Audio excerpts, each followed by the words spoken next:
Na semana passada, vimos um texto muito familiar no Evangelho, conforme registrado em Marcos, capítulo 10. Marcos, capítulo 10, versículo 17. Marcos 10 e 17 da manhã, quando ele se punha a caminho, um homem correu para ele, ajoelhou-se e perguntou: Bom mestre, que farei para herdar a vida eterna?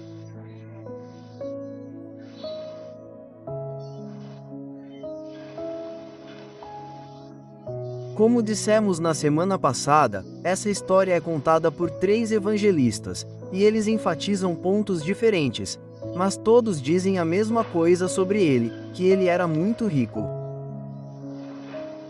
O versículo 21 diz: Então Jesus, olhando para ele, o amou e disse-lhe: Uma coisa te agrada.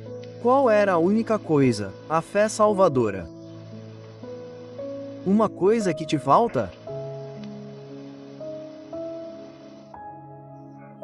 Vá, venda tudo o que você tem e dê ao pregador. Gostaria que todos fizessem isso esta noite. Estarei aqui amanhã enquanto vocês trazem seus presentes. Não, é assim que traduzimos. Venda tudo o que você tem e dê ao pregador da TV. Venda tudo o que você tem e dê aos pobres.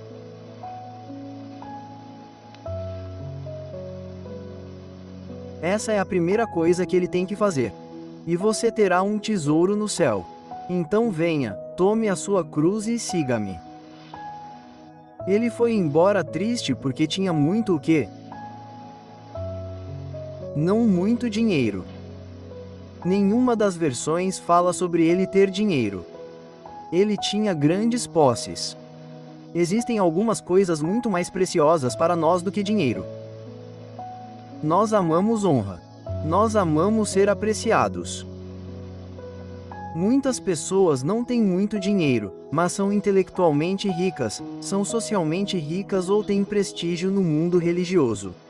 E ainda assim Jesus diz: Vende tudo o que tens e dá-o aos pobres.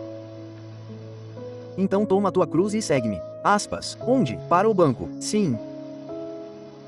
Para o banco. Sim. Falência.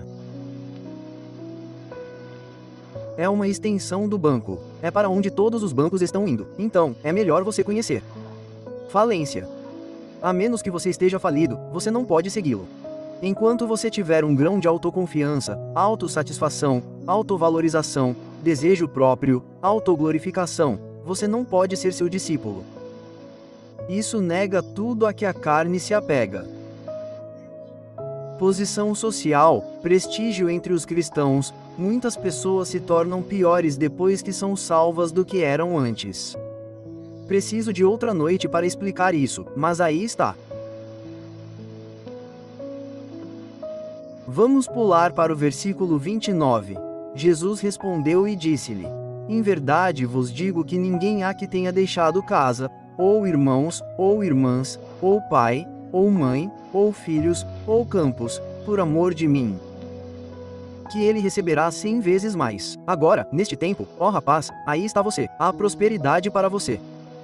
Está escrito aqui, mas eu não terminei. Agora, neste tempo, casas, irmãos, irmãs, mães e campos com o quê? Perseguições. Vamos lá, equilibre isso, obtenha prosperidade aí, as perseguições aqui, vamos lá. Alguns de vocês parecem tão miseráveis neste momento, o que há de errado com vocês? Eu não sabia que vocês tinham tanto dinheiro que não conseguiam deixá-lo. Tanto prestígio, tanta honra com perseguições. Bem, vamos direto ao assunto, este é o jovem rico. Vamos voltar para Marcos, capítulo 1. Não, desculpem-me. Deixem-me voltar um minuto. Vejam, o que Jesus disse. Ele disse: Vende tudo o que tens. E ele foi embora. Agora, observem que Jesus nunca o seguiu. Jesus nunca o repreendeu. Jesus nunca o corrigiu.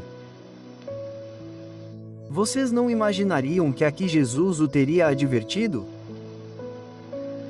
Vejam, há momentos em que o Senhor nem mesmo nos intercepta ou interfere conosco. Ele disse a um homem: Simão, você está indo embora. Satanás vai te emboscar, pular em cima de você, dizer o que ele ia fazer, mas ele não disse: enviei Satanás de volta para o inferno, onde ele pertencia. Ele diz: eu orei por ti. Isso não parece muito prático, não é? Por que ele não disse: eu o amaldiçoei e ele morreu na hora? Mas por que ele não disse a Judas quando ele estava saindo para destruir Jesus e se destruiu? Ele não disse a ele: eu orei por ti. Jesus seria destruído por aquele vilão que estava saindo. E ele não disse: bem, escute, eu vou colocar uma restrição em você para que por mais 5 anos você não faça outra coisa, mas no final dos 5 anos, você morrerá comido de vermes como Herodes fará. Ele não disse isso a ele. Ele o deixou ir. Embora envolvesse a destruição envolveu a destruição de Jesus e também de Judas. E há momentos em que não há explicação para o que Deus faz. Como eu já disse muitas vezes, não posso explicar Deus, eu posso experimentá-lo. E se eu acredito que meu tempo está em suas mãos, por que tenho que me preocupar? Você conhece esses figurões da TV? Eles acreditam na soberania de Deus até o ponto em que o dinheiro chega e eles quebram. Deus não consegue tirá-los de uma enrascada financeira. E tudo o que o cara precisa são as $5.000 ou as $50.000 para comprar um motor novo para seu jato. Eu acredito na soberania de Deus, não apenas sobre as nações, mas sobre minha própria vida também. Meus tempos estão em tuas mãos. Há um cronograma. Não preciso saber. O hino favorito de Hudson Taylor na China era Jesus, estou descansando, descansando na alegria do que tu és. Tu me fizeste olhar para ti, e tua beleza preenche minha alma. Pois pelo teu poder transformador, tu me tornaste completo. E quando sua esposa estava em um caixão ao lado dele, a 22.000 quilômetros de casa. Quando as pessoas que estavam em sua equipe estavam descontentes, quando o povo da Inglaterra perdeu a fé nele, ele não se encolheu nem reclamou. Ele cantou ao lado do caixão. Eles estavam espiando pelo buraco da fechadura. E ele estava andando para cima e para baixo com os braços atrás dele. Jesus, estou descansando, descansando na alegria do que tu és. Mas diz sobre este homem precioso aqui. Ele foi embora porque tinha grandes posses. Mas diz algo mais do que isso.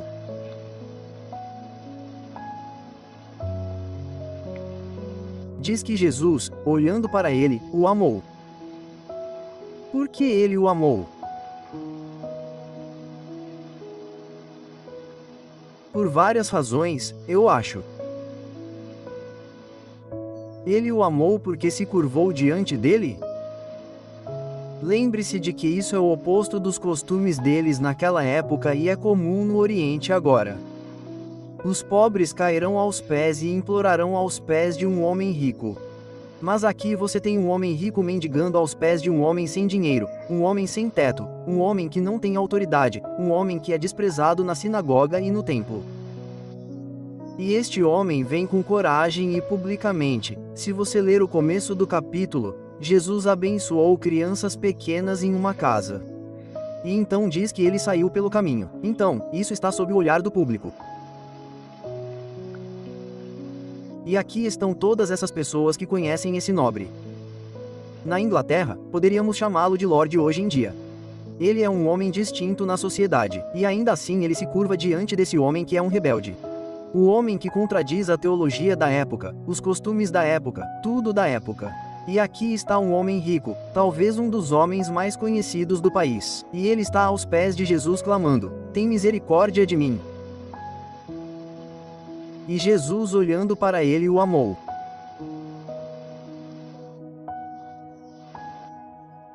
Não por sua coragem ou por sua homenagem, mas porque ele era um ser humano que tinha uma necessidade que nada fora dele era satisfatório.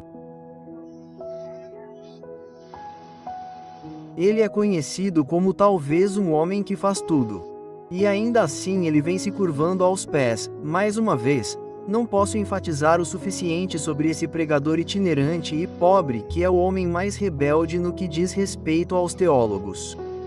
E ainda assim aqui está ele declarando publicamente seu desejo. Veja, ele foi levado até lá pela necessidade.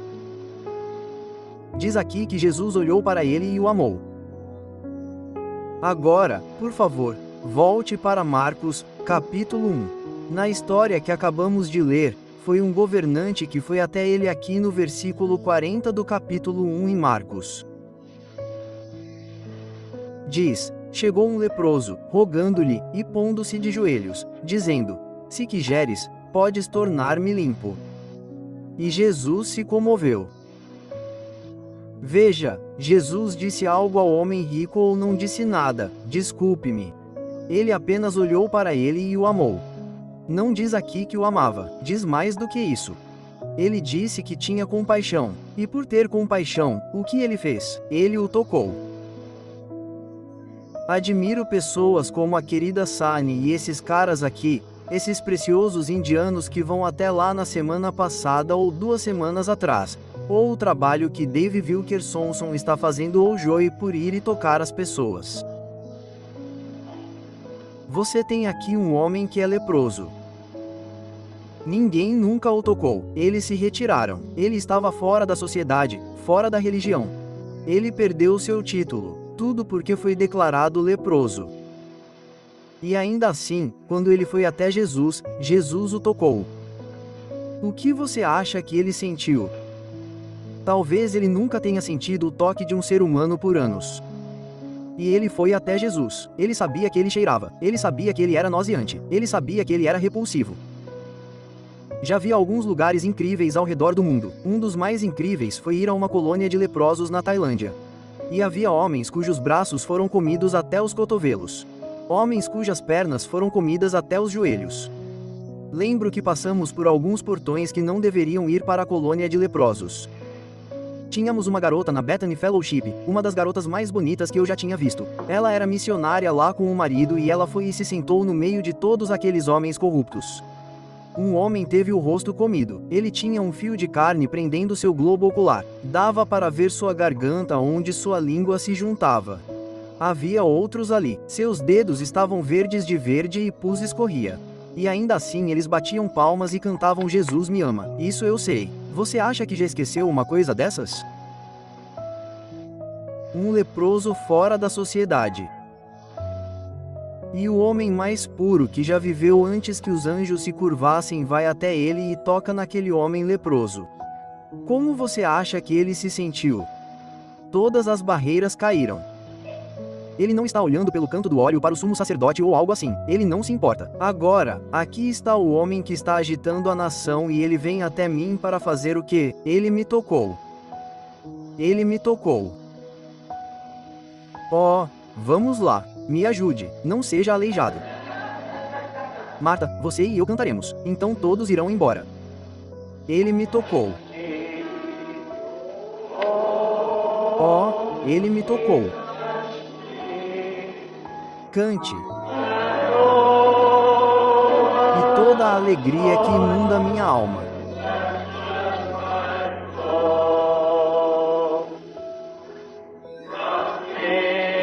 Estou cantando e agora?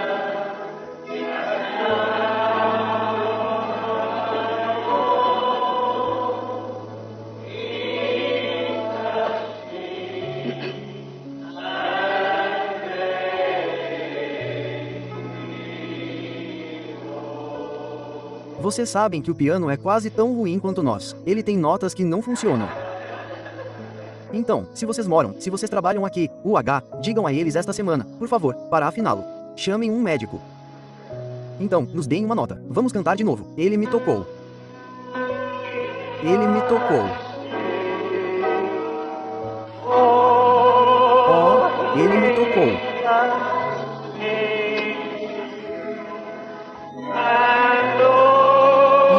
E toda a alegria que inunda minha alma.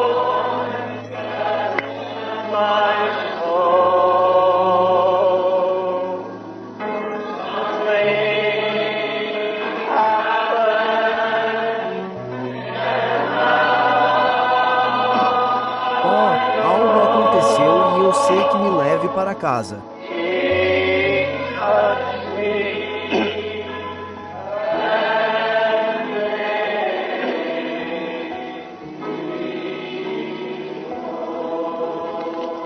Agora, talvez vocês não tenham gostado disso. Vocês dizem: bem, eu não sou um leproso. Então, eu vou trazer vocês para dentro. Vou ler sobre o lunático no capítulo 5. Marcos, capítulo 5, versículo 5, não é?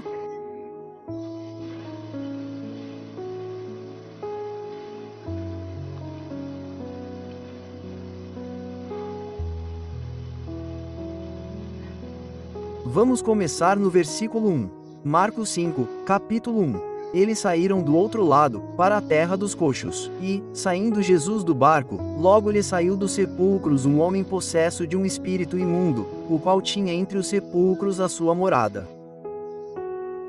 E ninguém conseguia prendê-lo, nem com correntes, porque não o conseguia, mas porque muitas vezes fora preso com grilhões e cadeias. E ele, quebrando-os, quebrava os grilhões. E ninguém conseguia domá-lo.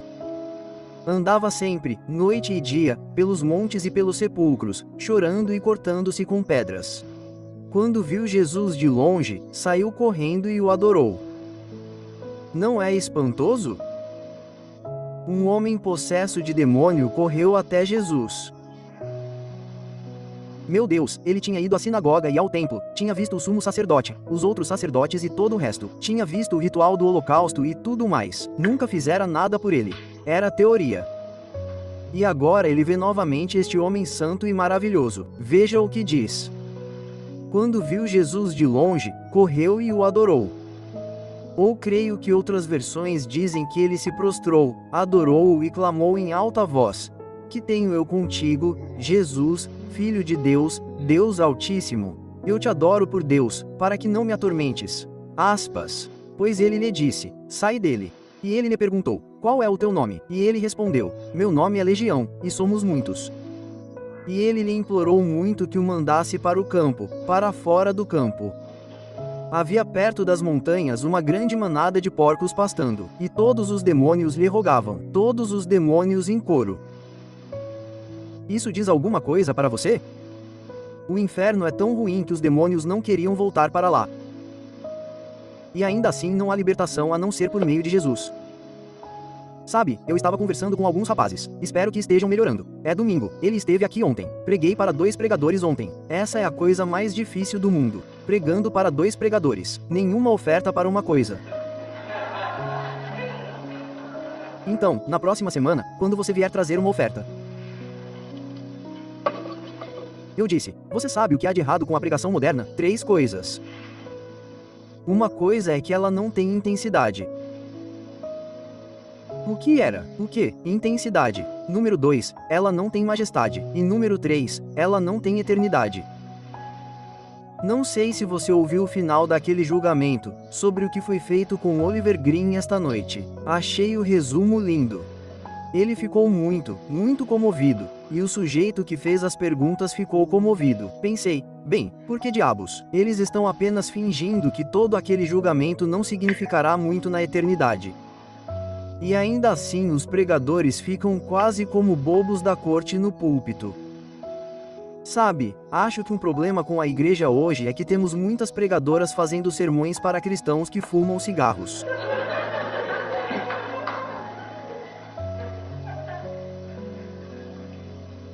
Temos a eternidade em nossas mãos. Estou convencido de que a melhor coisa sobre aqueles pregadores puritanos era que eles viviam na eternidade 6 dias por semana e desciam à terra no 7. Nossos pregadores jogam golfe aos sábados e brincam nos outros 5 dias. E então eles querem vir e pregar no púlpito como se estivessem vivendo na eternidade. É uma profissão para a maioria deles. Pregar não é uma profissão, é uma obsessão.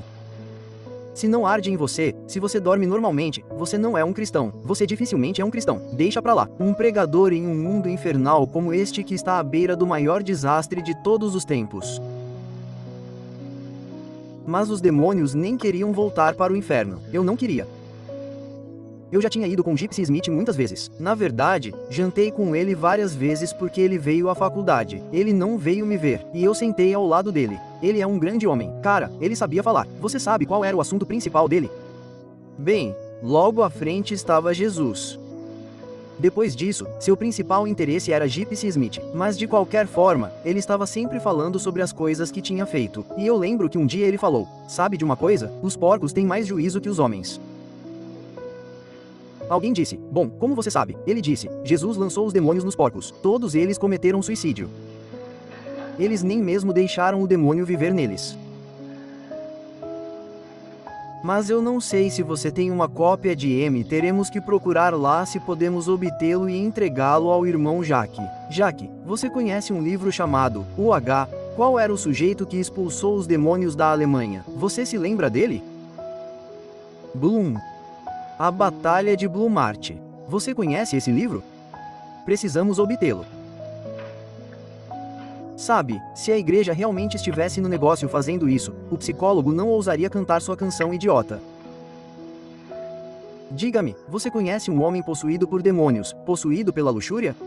Ele pode não destruir propriedades, mas ele destrói vidas, contamina meninas, parte os corações das mulheres.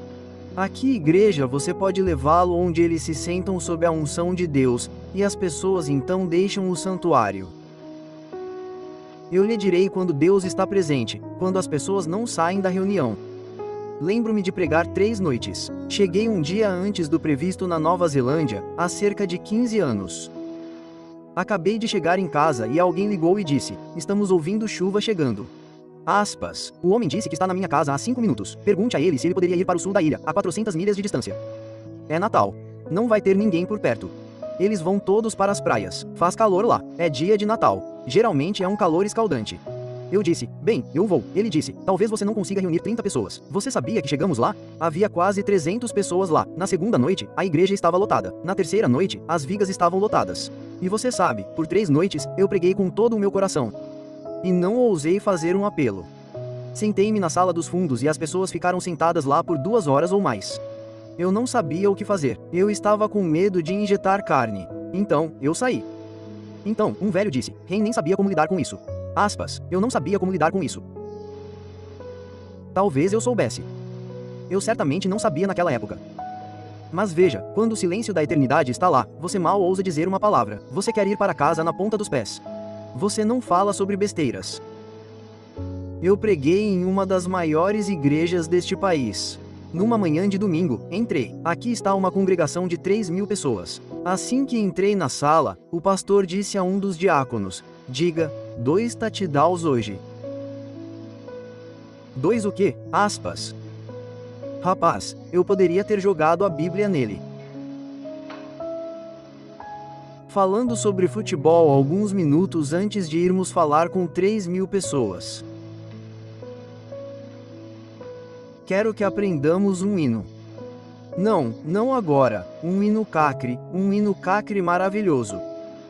Deveríamos cantá-lo. Cada igreja do país deveria cantá-lo por 1 ano. Começa. Querido Senhor e Pai da humanidade, perdoe nossos modos tolos na Inglaterra. Na América, modos febris. É mais adequado. Somos todos febris de qualquer maneira. Reconcilia-nos em nosso caminho certo. Ele continua para ver onde Jesus se ajoelhou para compartilhar contigo o silêncio da eternidade interpretado pelo amor.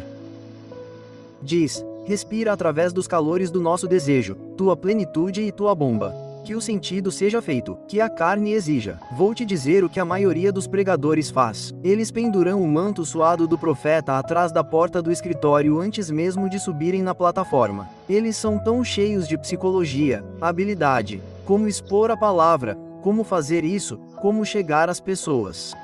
Tudo isso vai ser jogado fora. Nunca deveria ter entrado.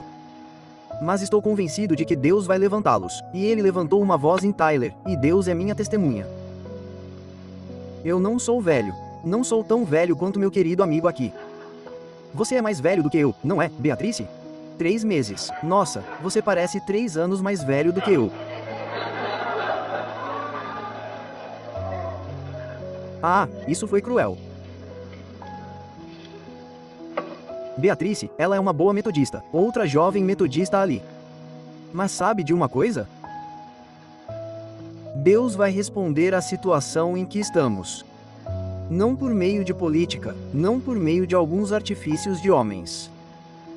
Espero que esses caras venham em uma sexta-feira à noite e se levantem. Então, alguns deles são alegres e simplesmente dizem algo e assumem o controle. Ficarei muito feliz. Temos uma pequena rotina aqui e, como vocês sabem, com muito decoro, deixamos isso em casa esta noite, mas normalmente temos um pouco. Não somos tão formal como de costume, mas, de qualquer forma, vocês sabem que Deus vai se revelar. Vocês sabem que não peço mais a Deus para abençoar minha pregação, eu não peço. Eu digo, Senhor, você recebe glória da reunião, esqueça-me.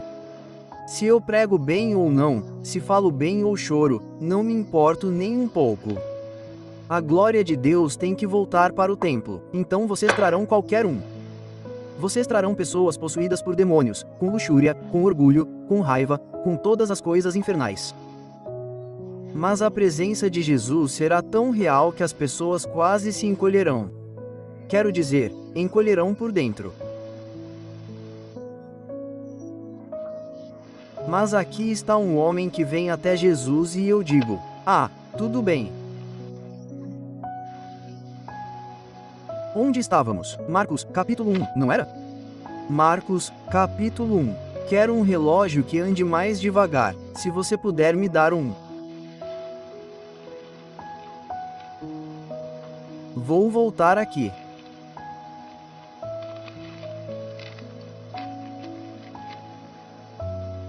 Versículo 41. Jesus se comoveu. Veja, seu amor se manifestou quando ele falou com o jovem rico. Olhando para ele, ele o amou. Ele viu o potencial nele. Ele viu que não havia outro caminho para ele seguir.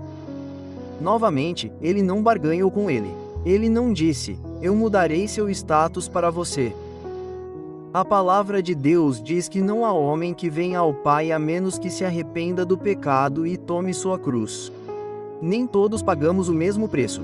Eu contei a vocês na semana passada sobre um jovem com quem tive que lidar há algum tempo.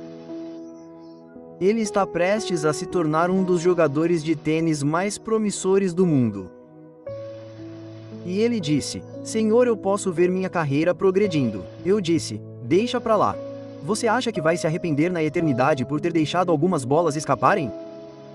Alguns homens têm que desistir da carreira de médico ou de outra coisa. Eu gosto do que nosso querido David disse lá na igreja da comunidade ano passado. Não entregue ao Senhor apenas seus pecados. Leve a Ele sua vida. Leve a Ele sua vontade. Leve a Ele suas intenções. Leve a Ele seu potencial oculto, se você quiser colocar dessa forma. Ele não está apenas procurando seus pecados ruins. Ele não os mantém lá no céu. Ele está procurando homens que sejam totalmente comprometidos, do pé ao alto da cabeça. Que uma vez que você se rende, você diz, Senhor, eu não tenho tempo para mim mesmo, eu não tenho desejos para mim mesmo, eu não tenho propósito para mim mesmo, eu não tenho um padrão para mim mesmo, aqui estou eu. Voltando para Blue Mart ali, temos que conseguir algumas cópias disso. Onde quer que as consigamos. Não sei se as temos, mas de qualquer forma, Blue Mart era o homem. Disseram a ele que havia uma garota nas colinas que estava doente. E se bem me lembro, ele orou cerca de 8 horas por dia por aquela garota durante o quê? Um ano? Não, mais do que isso. 11 meses. 11 meses. Ele foi até o lado da cama e ela se contorceu e formou, como costumamos fazer, saliva verde saindo de sua boca. Ela tinha um vocabulário como o do próprio diabo. Ela sabia cada palavrão, cada blasfêmia, cada coisa feia, suja, distorcida e atormentadora, e ela gritou e ele orou e nada aconteceu e orou novamente e as pessoas o desprezaram. Mas eventualmente, de qualquer forma, um dia ele resistiu ao diabo e exigiu uma libertação e a menina imediatamente ficou sã. O milagre foi tão grande que as cavernas do rei da Germânia mais tarde deram a ele um depósito de pratos usados na cidade e eles colocaram camas lá e trouxeram pessoas da América para ir até lá. Trouxeram-nas em camisas de força nos barcos. Não havia aviões, obviamente naquela época.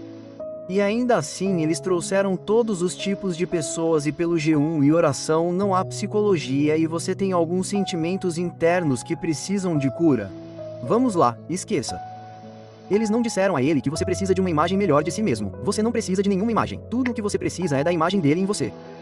Você precisa cantar canções de Natal todos os dias. Tinha a semelhança de Adão agora no rosto. Estampe sua imagem em seu lugar. Sua imagem em seu lugar. Isso é tudo que você precisa. Você não precisa de uma imagem melhor, você só precisa de uma imagem pior. Você precisa ver a corrupção. Eu li novamente outro dia sobre aquele precioso Quaker, Stephen Grillette, um dos homens mais brilhantes que já vieram para a América. Eu perguntei ao pregador: rapazes, eles sabiam? Eles não sabiam sobre Stephen Grelley.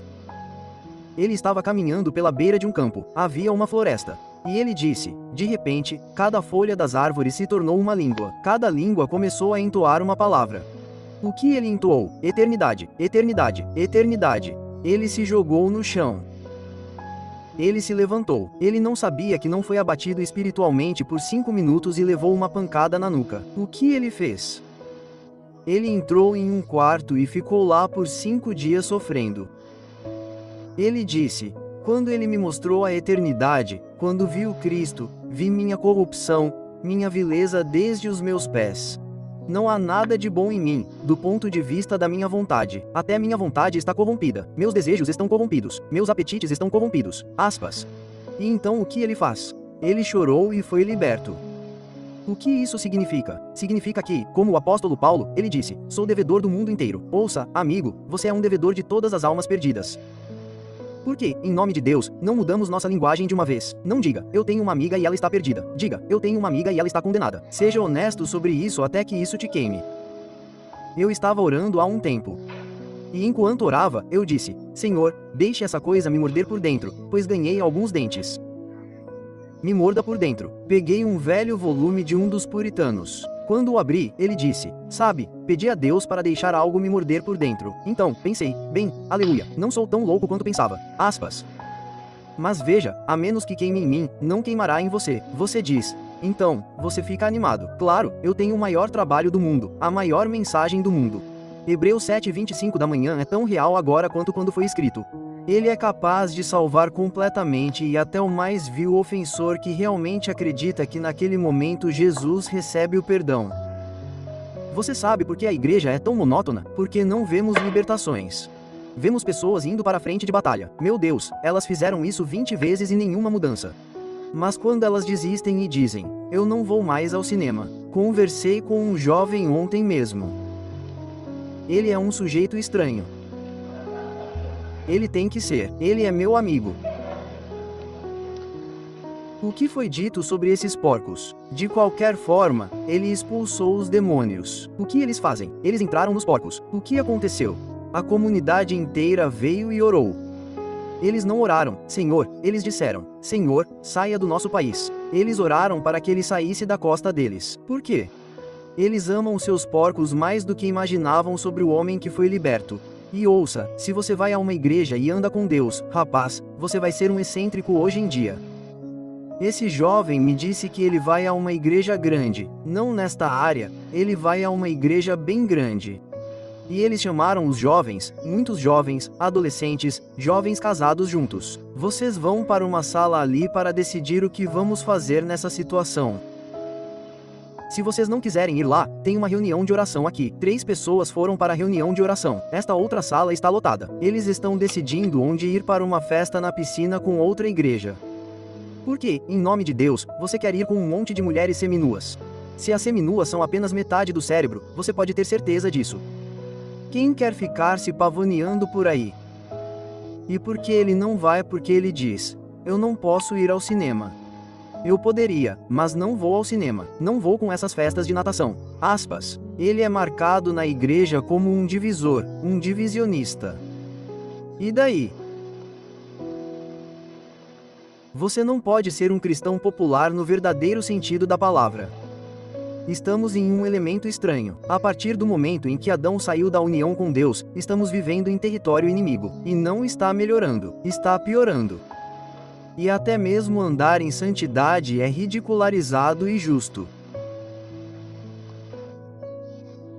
Eles o procuraram para sair de sua costa, por fazer isso, por destruir seus porcos. Eles não disseram: ó, bem, esqueça os porcos, este homem tem sido um perigo. Não deixamos nossos filhos subirem a estrada. Este lunático, ele estaria pulando sobre lápides, saindo e agarrando as pessoas, batendo nelas. Aspas. Eles não olhavam para esse lado, olhavam para as coisas materiais. Como já disse antes, e espero que o diga muitas vezes, uma experiência de Deus que não custa nada, não vale nada e não faz nada. Pegue a sua cruz e siga-me. O pai de Steven Grillet era amigo do rei da França.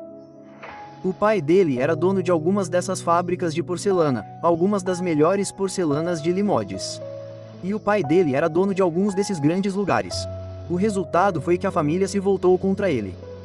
Mas depois que ele ouviu a voz de Deus, depois que viu a eternidade, digo-lhes novamente, queridos amigos, não temos consciência da eternidade. Nossos pregadores não têm consciência da eternidade. Temos consciência da posição, da posse, do poder, da personalidade. Não temos consciência da eternidade. Amigo, a eternidade não é uma opção. Você não tem opção. Não há alternativa a ela. Ele nos fez para a eternidade. E não importa quanto tempo você viva, se viver o dobro da idade da querida Beatriz aqui. O único propósito de estarmos na Terra é dar prazer ao Senhor. É para isso que estamos aqui. Não para fazer um nome, não para ser um pregador famoso, um escritor famoso, um missionário famoso. Estamos aqui para dar prazer a Deus. E o ponto principal todas as noites antes de dormir deve ser: Senhor, eu te dei prazer hoje? Não dei um folheto, por melhor que seja. Não preguei um sermão que poderia ser bom, mas Senhor, eu te dei prazer. E demonstrei seu caráter, sua graça, sua misericórdia, sua paz, seu amor. Este homem precioso sabia que havia sido liberto de 1000 infernos. Ele conhecia os perigos da sociedade. Ele se envolveu com os ricos de lá e em pouco tempo se estabeleceu com todas as pessoas aristocráticas da Filadélfia. E então ele teve essa experiência de caminhar entre as árvores e cada árvore emitia aquela voz como um trovão com a eternidade, eternidade, eternidade. Sabe, se eu tivesse apenas um sermão para pregar, se eu pudesse pregá-lo para toda a nação, eu prego sobre a eternidade, duração sem fim. Deus disse eternidade no coração do homem. Fomos feitos para a eternidade. Então esse homem precioso renuncia a tudo o que tem. Você sabe o que ele fez? Ele aprendeu tantas línguas quanto eu tenho dedos das mãos e dos pés.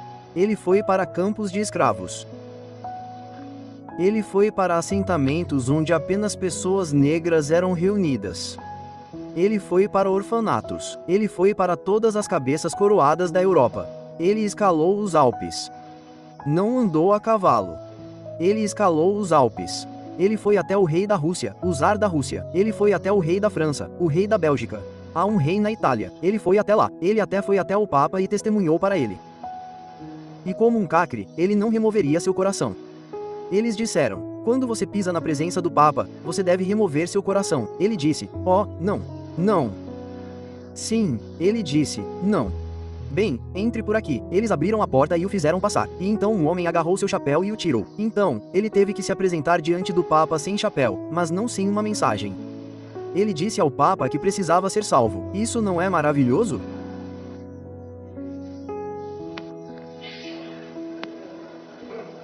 Ah, eu iria a Roma amanhã se pudesse dizer ao Papa que, deixe-me voltar a isso novamente.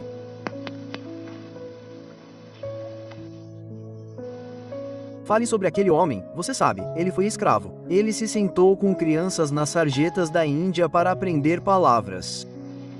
Ele foi para campos de escravos. Ele foi para colônias de leprosos. Eu sou um devedor de todos. Sim, não me importa a cor da pele dele, o tamanho da cabeça dele, ou se ele tem uma pessoa que não tem um lar e um coração, ele está sem Deus. É fácil dizer isso, não é?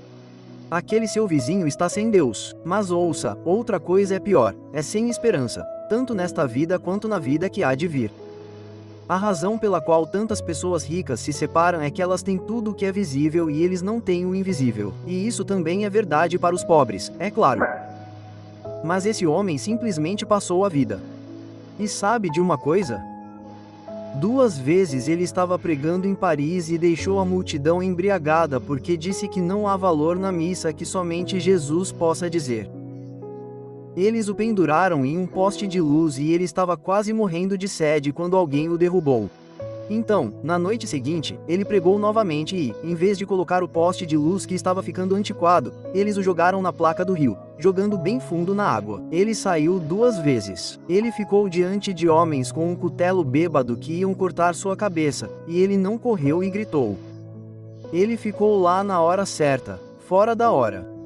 Ele estava na morte suave, como o apóstolo Paulo disse. Sabe, se você consegue convencer alguém a se salvar, outra pessoa vai convencê-lo a desistir. É um milagre de Deus. Você se pergunta por que Wesley disse: tua natureza, gracioso Senhor, concede, vem depressa do alto. Escreva teu novo nome em meu coração, teu novo e melhor nome de amor. Aspas. Ele não fará isso até que tenha criado um coração limpo. E veja, não há diferença no estilo de vida de muitos cristãos. Eles são tão mundanos. Eles têm que ir correndo ao cinema ou correr aqui, correr ali para encontrar um pouco de satisfação. Mas não quando Cristo vier. Quando Cristo for meu tudo em tudo, como eu disse a vocês, eu o peguei no ano passado. Não sei de onde. Você não pode dizer que Cristo é tudo de que preciso até que Cristo seja tudo o que você tem. Você tem que perder tudo, todos os interesses, talvez romper boas amizades, talvez recuar. E o Senhor diz: vá se esconder. Eu digo a todo jovem que vem me ver: esconda-se. Entendeu? Como é que se chama Gel agora? Ah, que bom. É meu aluno me insinuando. Spencer, o bom e velho Spencer, obrigado. A armadura cristã incompleta. Não compre a edição em ponte. Você pode comprá-la por cerca de 15. Custa 27. Você pode comprá-la por quanto? $15, Jaque. Ou 16.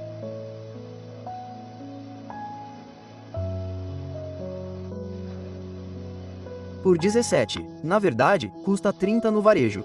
Então aí está. Você economiza esse dinheiro. Pode colocá-lo na oferta. A armadura cristã incompleta 1130 páginas e equilibra com aquele livro maravilhoso escrito em 1591 por Isaac Ambrose. Olhar para Jesus, esse é todo o segredo da vida cristã. Olhar para Jesus. Se você olhar ao seu redor, ficará enojado. Se olhar para dentro, ficará desapontado. Se olhar para cima, ficará encantado. Não fique olhando para as pessoas na igreja que foram comidas. De qualquer forma, muito poucas pessoas têm uma paixão apaixonada por Deus. Por que não encaramos isso? Era uma mulher que, aos 90 anos, pesava cerca de 95 libras. Uma pequena senhora irlandesa comprou uma passagem só de ida para a Índia, M. Wilson Carmichael. Foi ela quem gritou: dê-me uma paixão apaixonada pelas almas. Dê-me uma piedade que anseia. Dê-me um amor que ama até a morte. Dê-me um fogo que queima. Dê-me um poder de oração que prevalece para se derramar pelos perdidos. Oração vitoriosa em nome do Conquistador, partindo para um Pentecostes. Dê-me um amor, ouça, um amor que lhe dera o caminho, uma fé que nada pode desanimar. Ela foi criticada e ridicularizada e o dinheiro começou a secar. Ela não enviou uma carta pedindo esmolas, ela orou. Esta pequena mulher pesa 95 libras. Durante toda a sua vida, ela teve uma curvatura na coluna. Nos últimos 3 anos, eles a colocaram e tiraram da cama. E é aquela mulherzinha aleijada que diz: dê-me um amor que mostre o caminho, uma fé que nada possa desanimar, uma esperança que nenhuma decepção canse, uma paixão que queime como fogo. Não permita que eu, essa mulherzinha enrugada, me torne uma nuvem. Faça de mim a chama combustível de Deus. Ela ainda está viva. Um querido Paul, na América do Sul, tem todos os livros que eu acho que ela escreveu, e moldou muito seu estilo de vida. Ele quer se divertir. Ela já morreu, eu sei, mas ele tem o livro. Na verdade, um homem que costumava ser o leiteiro, trazia leite para nossa casa à moda antiga, trazia das vacas para... Acho que você sabe que ele vem das vacas, mas de qualquer forma ele trazia em uma grande lata até a porta e você pegou a jarra dele e ele despejou o leite. Você sabe de uma coisa? Ele me enviou uma carta há 2 semanas. Foi em 1942, mais ou menos, quando ele veio até nossa casa. Continuamos emprestando livros a ele. Ele se tornou um pregador. Ele tem sido um pregador poderoso. Ele me mostrou uma foto de uma igreja que eles compraram. E a alegria é que cerca de 8 ou 10 pessoas daquela igreja foram para o campo missionário. Mas ele disse, sabe, uma das alegrias da minha vida é que mantive correspondência com Amy Wilson Carmichael por meio de sua secretária até ela morrer com a idade de, sei lá, 85 ou 83 anos. E durante anos, ele manteve correspondência com ela, aquela mulher maravilhosa. E lá ela espalhou uma visão por meio daquele jovem. Enquanto ele estiver vivo, ela estará viva com você. Nunca se pode dizer a influência que você exerce sobre outra pessoa. É impossível medi-la. De qualquer forma, vamos voltar agora. Tenho que terminar. Tenho certeza de que está na hora. Jesus se moveu com compaixão, estendeu a mão, tocou nele e disse, eu o deixarei limpo. Assim que ele terminou de falar, a lepra desapareceu dele, e ele o repreendeu. Versículo 43. E logo o despediu, dizendo, olha, não digas nada a ninguém. Isso não é uma tarefa difícil? Não creio que o Senhor diria isso a uma mulher, mas, de qualquer forma, ele disse, olha, não digas nada a ninguém. Vai e mostra-te ao padre. Ó, rapaz. Rapaz, há uma pedra de tropeço. O que? Ó, Jesus, não podes mudar isso? Quer dizer, não podias dizer, encontrei alguém na estrada e ele falou comigo. Vai dizer-lhe quem é Jesus Cristo. Esse padre odeia Jesus Cristo. Vai dizer-lhe, deixa eu ver o que significa. Quando Jesus profere a palavra e a sua carne fica branca como a de uma criança. O que é que ele fez? Foi e começou a publicá-la amplamente e a divulgá-la. Rapaz, que palavras lindas, não é? Publicou-a e divulgou-a. Ele colocou a vela debaixo de uma cafeteira ou algo assim. Ele a fez brilhar. Ele começou a espalhar a notícia e a espalhar o assunto a tal ponto que Jesus não podia mais entrar abertamente na cidade, mas estava no deserto e em outros lugares, e as pessoas vinham até ele de todos os cantos. Você vê que as pessoas na cidade o odiavam. Posso imaginar o padre dizendo, deixem Jesus entrar nesta cidade novamente e nós mostraremos o que faremos com ele. E Jesus não faz isso. Ele vai para o outro lado. E então a cidade inteira vai atrás dele. Como eu disse antes, você nunca precisa anunciar um incêndio. Você nunca precisa anunciar um reavivamento. Quando o Espírito Santo está pairando, as noites se transformam em dia, as luzes não se apagam. As pessoas não se cansam na carne, elas se renovam. O reavivamento galês continuou mês após mês após mês. Neste país, fiquei do lado de fora daquela grande igreja em Rochester, Nova York. Há uma placa deste tamanho. Diz que nesta igreja Charles Giffin esteve aqui e dá a data de 6 meses e 100 mil pessoas nasceram de novo.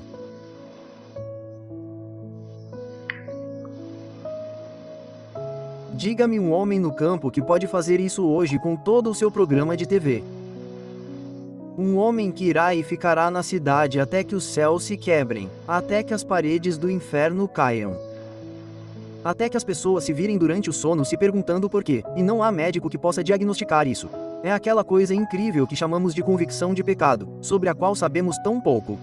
Eles não estão sendo salvos apenas porque vão para o inferno. Eles serão salvos porque estão conscientes. Será que vou ficar cada vez pior do que estou agora? Isso tem que acabar. E graças a Deus que aquele hino maravilhoso que cantamos esta noite é verdadeiro. Escrito, lembre-se do seu calpa. Há uma fonte cheia de sangue. O mesmo homem que escreveu aquele outro hino, Deus se move de maneiras misteriosas e realiza maravilhas. Lado 2, girando e girando até que finalmente o cocheiro, o calpa, disse ao cocheiro, você poderia parar e ver onde estamos. O cocheiro desceu e subiu as escadas, bateu na porta e voltou. Cowper disse, bem, onde estamos? Ele disse, estamos na sua porta. Ele estava andando pela cidade em meio a uma névoa e Deus o trouxe de volta para lá. Você se pergunta por que ele diz que Deus age de uma forma misteriosa. Sabe, algumas pessoas não conseguem ser salvas aqui. É quase impossível. Deus as levará para outro lugar por um certo motivo. Tenho orado por todos os jovens que entraram para as Forças Armadas esta semana. Todos os jovens missionários foram para outro país. É um clima novo, uma nova língua. E lá estão eles se sentindo, sabe? Por que você não ficou em casa e jogou tênis com as outras pessoas de casa? O que você está fazendo no campo missionário aqui? A comida é ruim. O ambiente é ruim. As pessoas são vulgares. Tudo é contra toda a sua cultura e dezenas de pessoas ficam lá. E o mesmo acontece com os jovens que serviram nas Forças Armadas esta semana, em ambientes estranhos. Sabemos que não quero que nenhum homem aqui morra no campo de batalha.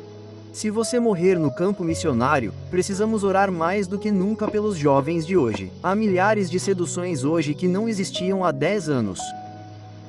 E a menos que você permaneça em oração e cubra uma família com o sangue todas as manhãs ao se levantar, como Jó fez por seus filhos, para que eles não transgredissem. Mas temos um Deus fiel que guarda a aliança. Vou lhe dizer mais uma coisa. Em 1950, conheci o Dr. Tozer pela primeira vez. E enquanto orávamos durante a semana, ele me disse um dia: "Sabe, meu irmão Leonard, vou lhe dizer uma coisa." Acho que ele disse que tínhamos 30 jovens desta igreja que foram para a Segunda Guerra Mundial. 30 deles. E fizemos uma aliança juntos. Acho que a igreja jejuava e orava todas as quartas-feiras. E apenas um deles ficou ferido, e esse era seu próprio filho. Mas nenhum dos 30 foi morto. Cada um desses jovens, talvez nenhuma outra igreja no país tenha esse registro. Eles se uniram. O diabo não vai aceitar esses rapazes. Eles vão voltar para casa. Sabe, oramos por coisas tão decimais e muitas vezes por pequenas coisas egoístas uma vez na eternidade. Irmãos, irmãs, ficaremos muito envergonhados com a pequenez de nossa fé e expectativa quando Deus disse todas essas coisas, todas as coisas relativas à piedade. A América não sobreviverá mais uma década se não tivermos um reavivamento do Espírito Santo. Não me importa quem se tornará um líder. 2 homens entraram na minha casa, acho que foi quarta-feira.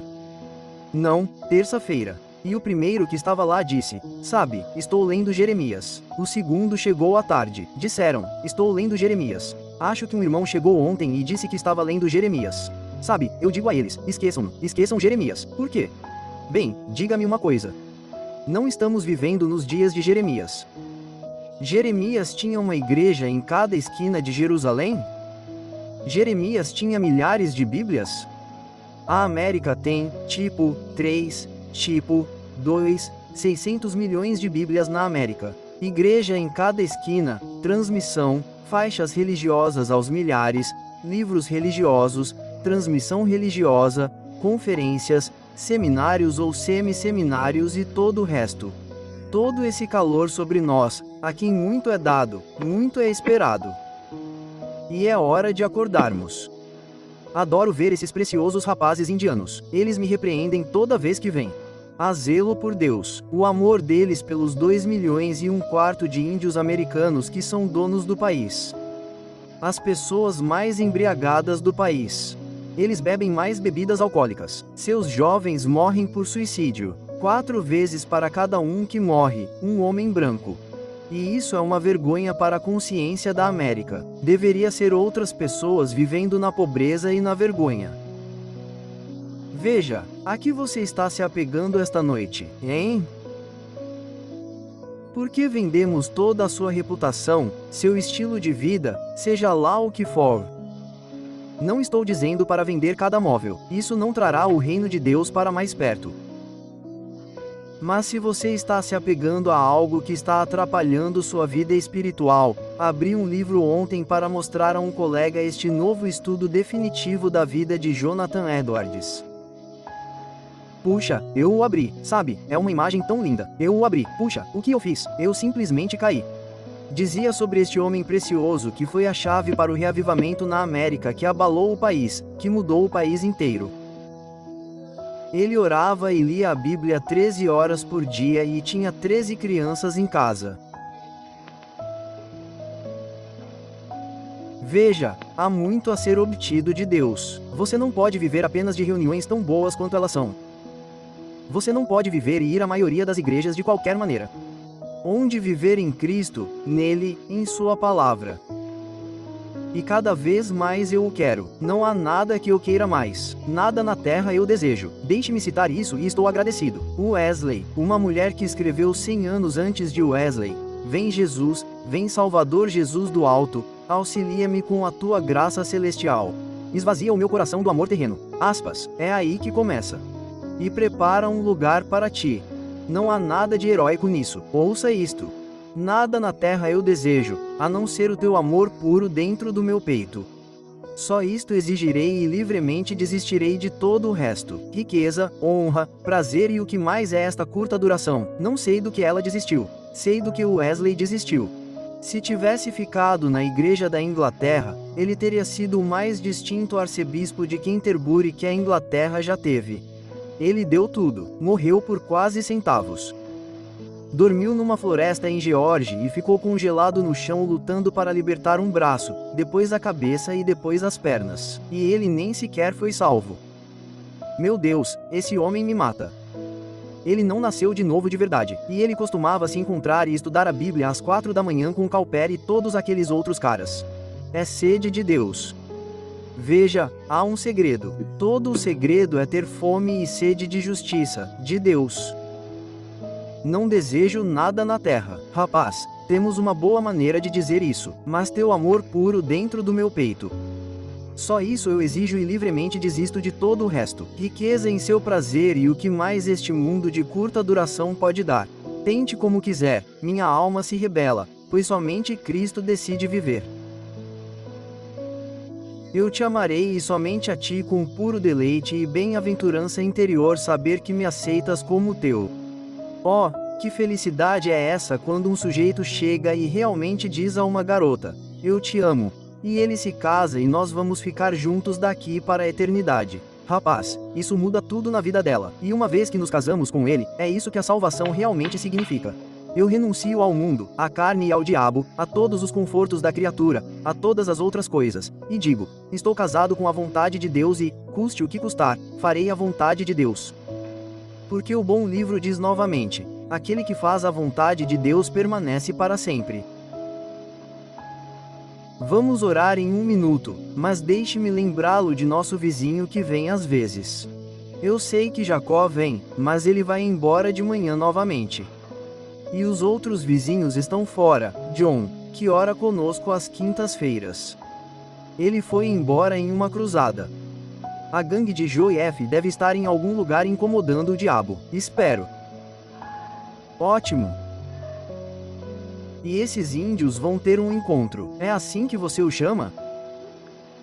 Em quando? Agosto. Mês que vem. Que dia? Terceira semana de agosto. Quantos milhares virão?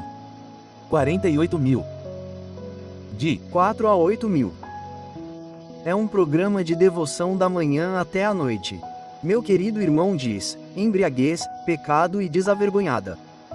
E eles estão indo. Um grupo deles está indo. Eu acredito. Vocês também vão no domingo? Diversão. Ainda não sei. Bem, orem por Sani para que ele vá. Bem, eles vão de qualquer maneira na segunda semana de agosto. Vamos orar para que eles deixem uma tremenda impressão lá pelo poder de Deus. As pessoas conhecem esses caras preciosos, como eles estavam bêbados e perdidos nas drogas e tudo mais, e Deus os transformou. Então, ele pode fazer isso nos outros. Ele fez isso neles. Ele é capaz de salvar completamente todos os que vêm. Bem, estou feliz que você veio esta noite. Não sei se você é, mas eu sou. Então, se você é um leproso, você era um leproso de qualquer maneira. Nós éramos todos leprosos. Ele curou um leproso. Ele curou um lunático. Então, se você está nessa classe, você está seguro. E ele curou o Senhor, o homem rico.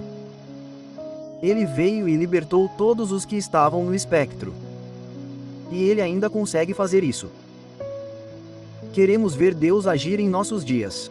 Como eu disse, estou cansado de ler a história da igreja. É hora de fazer isso, custe o que custar.